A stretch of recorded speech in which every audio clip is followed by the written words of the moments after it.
அதேபோல ஒட்டுமொத்தமாக தமிழ்நாடு முழுவதும் மின் நுகர்வோர்கள் மின்சாரத்துறைகளுக்கு ஒரு புகாரை தெரிவிக்க வேண்டும் என்றால் சம்பந்தப்பட்ட அந்த பிரிவு அலுவலகங்கள் அல்லது உயரதினுடைய எண்ணுக்கு தொடர்பு கொண்டு தங்களுடைய புகார்களை தெரிவிக்கக்கூடிய நிலையை மாற்றி தமிழ்நாடு முழுவதும் இருக்கக்கூடிய ஒட்டுமொத்த மின் நுகர்வோர்களும் ஒரே செல்போன் நம்பரிலே தங்களுடைய புகார்களை பதிவு செய்தால் துறை நடவடிக்கை என்றும் எடுக்கும் என்ற ஒரு மகத்தான திட்டம் மின்னகம் மின் நுகர்வோர் என்ற ஒரு சிறப்பு வாய்ந்த அந்த திட்டத்தை முதலமைச்சருடைய திருக்கரங்களால் 2021ஆம் ஆண்டு தொடங்கி வைத்தார்கள்.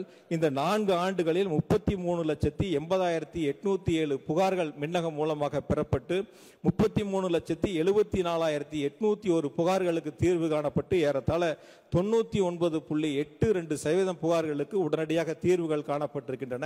இந்த மின்னகத்தை பொறுத்தவரை முதலமைச்சருடைய ஒரு சிறப்பு திட்டமாக பொதுமக்களுக்கும் மின்வாரிய அதிகாரிகளுக்கும் மின்வாரியத்திற்கும் ஒரு இணைப்பு பாலமாக இந்த மின்னகம் அமைந்திருக்கின்றன.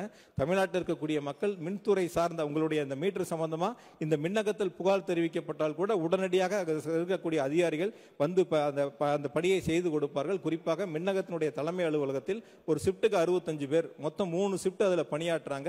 இது மட்டும் இல்லாமல் அந்தந்த மாவட்டங்கள் இருக்கக்கூடிய சர்க்கிள் அலுவலகத்திலும் அங்கே பணியாளர்கள் நியமிக்கப்பட்டு இந்த புகார்கள் பெறப்பட்டு பணி முடிந்த பிறகு சம்பந்தப்பட்ட சர்க்கிள் இருக்கக்கூடிய அலுவலர்கள் புகார் அளித்தவரை தொடர்பு கொண்டு இந்த புகார் நிறைவு பெற்றதா உங்களுக்கு திருப்தியா என்பதை கேட்ட பிறகுதான் இந்த புகார்கள் முழுமை பெறுகிறது, அப்பொழுதுதான் முடித்து வைக்கப்படுகிறது.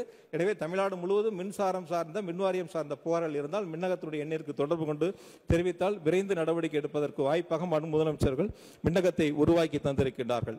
அதே போல இறந்தவர்களுடைய வாரிசுகளுக்கு பணி நியமனம், உடல்நிலை கருதி தங்களுடைய வேலை வாய்ப்பிலிருந்து வாரிசுகளுக்கான அந்த வேலை வாய்ப்புகள் என்பதை முதலமைச்சர்கள் கடந்த காலங்களைப் போல் இல்லாமல் உடனுக்குடன் வழங்க வேண்டும் என்று உத்தரவுகளை வழங்கியிருக்கின்றார்கள். பொதுவாக இறந்தவங்க 1 வருஷம் 2 வருஷம் காத்திருந்து மனு எடுத்து மின்வாரிய தலைமை அலுவலகத்திற்கு வந்து முதலமைச்சருடைய தனிப்பிரிவு அலுவலகங்களுக்கு சென்று கொடுப்பதையெல்லாம் தவிர்க்க வேண்டும். உடனுக்குடன் அந்தந்த மாதங்களிலேயே குறிப்பாக அதற்கான வேலை உத்தரவுகளை வழங்க வேண்டும் என்று முதலமைச்சர்கள் உத்தரவுகளை வழங்கியிருக்கின்றார்கள். இதுவரை இந்த 4 ஆண்டுகளில் 2692 வாரிசுதாரர்களுக்கு பணி நியமனங்களை ஆணைகளை வழங்கி முதலமைச்சருடைய திராவிட மாடல் அரசு புதிய வரலாற்று சாதனையை உருவாக்கி இருக்கின்றன. அதே போல தேரோடும் வீதிகளில் இருக்கக்கூடிய அந்த மேல்நிலை கம்பிகளை அங்கு இருக்கக்கூடிய திருக்கோயிலுடைய கோரிக்கைகளை ஏற்று இந்து சமய அறநிலையத்துறை அமைச்சருடைய சில குறிப்பிடத்தக்க கோயில்களுடைய அந்த கோரிக்கையெல்லாம் ஏற்று அந்த பணிகளை செய்ய வேண்டும் என்று முதலமைச்சர்கள் உத்தரவுகளை வழங்குகின்றார்கள். அந்த முதலமைச்சருடைய உத்தரவின் அடிப்படையில் குறிப்பாக 7 திருக்கோயில்கள் 11.85 கோடி ரூபாய் மதிப்பிலான பணிகள் முடிக்கப்பட்டிருக்கின்றன. 7 பணிகள் 9.29 கோடி ரூபாய் மதிப்பிலான பணிகள் இப்பொழுது நடைபெற்றுக் கொண்டிருக்கின்றன.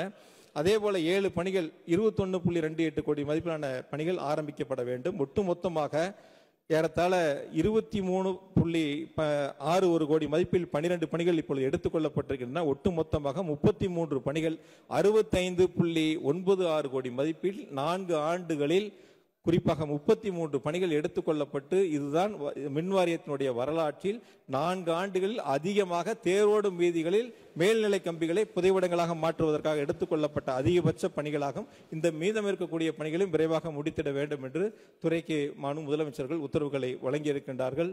அதே போல